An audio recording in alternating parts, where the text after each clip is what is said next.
Two couples can be madly in love. Same chemistry, same commitment, same vows, and one of them will fall apart by year 5, while the other one is still choosing each other at year 50. And it has almost nothing to do with how much they love each other. What separates them is something quieter, something most people don't even know they're missing until it's gone. It's called emotional security. And it's not a feeling, it's a set of daily behaviors, most of them so small that you'd almost call them boring. But after years of sitting across from couples in my office as a therapist, I can tell you the boring stuff is the entire game. I'm Jordan. I'm a licensed psychotherapist and the clinical director at Therapy Tips, and I specialize in couples and individual work using attachment theory and psychodynamic approaches. My husband, Mark Travers, who's a social psychologist, recently broke down a fascinating piece on relationship science in CNBC about the 5 things emotionally secure couples do every single day. And as I read it, I kept thinking, yes, and here's what it looks like in the therapy room. So in the next 10 minutes, I'm going to walk you through all 5, but I'm also going to add the layer his article didn't have space for, the clinical layer, why these habits actually work, what they're protecting against underneath the surface, and the small ways most couples accidentally sabotage them. Stick with me through habit 4. That's the one that nearly every couple I see in my practice gets backwards. Habit 1, they repair faster than they rupture. The first habit is about conflict, but not in the way that you think. Emotionally secure couples are not couples who don't fight. They're couples who repair fast. In attachment terms, every relationship runs on a cycle of rupture and repair. Rupture is anything that creates emotional distance, a snippy comment, a missed bid for connection, an argument that didn't get resolved. Repair is anything that closes that distance back up. Insecure couples avoid rupture. They tiptoe, they suppress. They wait until the resentment boils over and explodes into a much bigger fight. Secure couples lean into repair. They circle back 20 minutes after the argument and say, hey, that didn't go well. Can we try that again? They don't need the fight to be perfect. They just need to come back to each other. Here's the thing that most people miss. It's not the size of the rupture that determines whether a relationship survives. It's the speed and reliability of the repair. So a small question for you this week: when something feels off between you and your partner, how long does it usually take before one of you reaches back out? If the answer is days, not minutes or hours, that's where I'd start. Habit 2, they protect each other's autonomy. Habit 2 is one of the most counterintuitive things that I'll say in this video. Emotionally secure couples make space for each other to not be together. They have separate friendships, separate hobbies. They go to dinners alone. They take trips solo. They have whole worlds outside the relationship that the relationship doesn't need to be a part of. And this confuses a lot of people, especially people with anxious attachment styles. Because on the surface, it can look like distance, like disinterest, like something is wrong. Here's what's actually happening underneath. Trust grows in the gaps. When your partner can leave for a weekend with their college friends and come back to you, the relationship is still solid. That's 1,000 tiny deposits in the trust account. Insecure couples merge. They lose individual identity inside the relationship. And when one partner inevitably tries to reclaim some space, a new friendship, a hobby, time alone, the other partner experiences it as a threat instead of healthy individuation. The clinical principle here is simple. Closeness and autonomy are not opposites.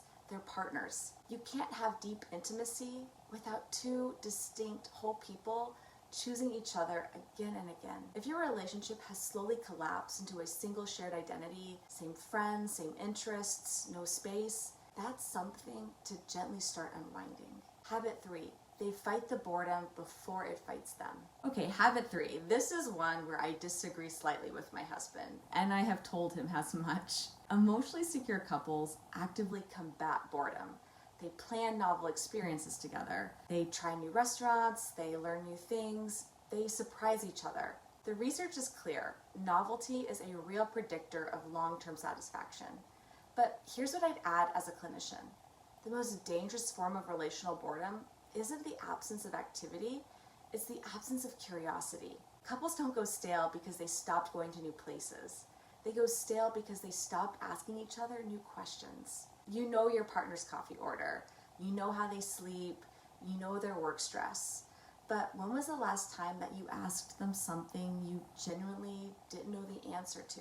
About their inner world, about what they're afraid of or hoping for or quietly grieving right now. People are not static. The person you married 6 months ago is not the person sitting across from you tonight. And the couples who stay emotionally close are the ones who treat their partner as a moving target, someone worth being curious about on purpose every week.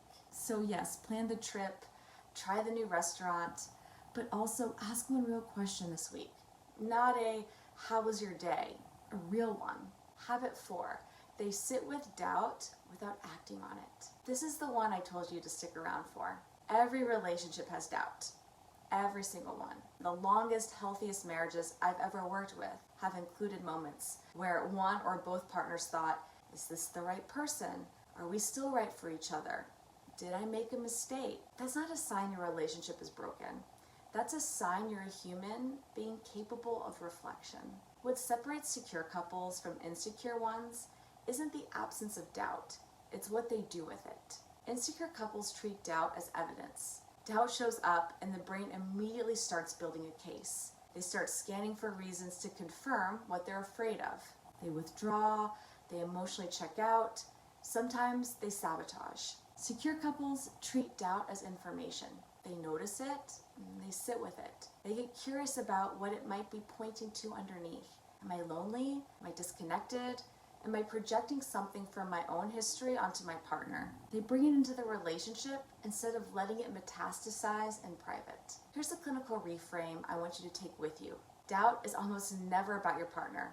It's almost always about a feeling inside you that hasn't been named yet. The work is to name it before you act on it. If you find yourself spiraling into doubt regularly to the point where it's affecting your behavior or your choices, that is often a sign that some individual therapy work could really unlock things for both of you. Doubt is one of the most clinically workable feelings there is when you have a place to bring it. Habit 5, they stay generous in the small moments. The 5th habit is about consistency, and it's the most underrated one. Emotionally secure couples are generous with each other in the smallest, most mundane moments. Not grand gestures, not anniversary trips, the micro moments. The hello when you walk in the door, the touch on the shoulder when you pass in the kitchen, the genuine thank you for the dishes that didn't have to be done. There's a famous body of research from John Gottman called the magic ratio. For every one negative interaction in a relationship, you need about 5 positive ones to keep the relationship in a healthy emotional balance. Not 5 grand romantic gestures, 5 small positive turns towards your partner. Insecure couples drift into a kind of low-grade resentment. The hellos disappear, the thank yous disappear, the relationship becomes a logistics partnership. And then one day they look up and wonder when the warmth left. Secure couples don't let it. They guard the small moments fiercely, not because they're constantly performing affection, but because they understand that intimacy is built one micro deposit at a time. Here's a gentle test for you. At the end of today, can you count 5 positive moments that you actively offered your partner? Not received, offered. If you can, you're doing the work. And if you can't, that is the work. So those are the 5. Repair fast, protect autonomy, stay curious, sit with doubt, and be generous in the small moments. But here's what I want you to take from all of this. Emotional security isn't a personality trait that you either have or you don't. It's not something only the lucky people get.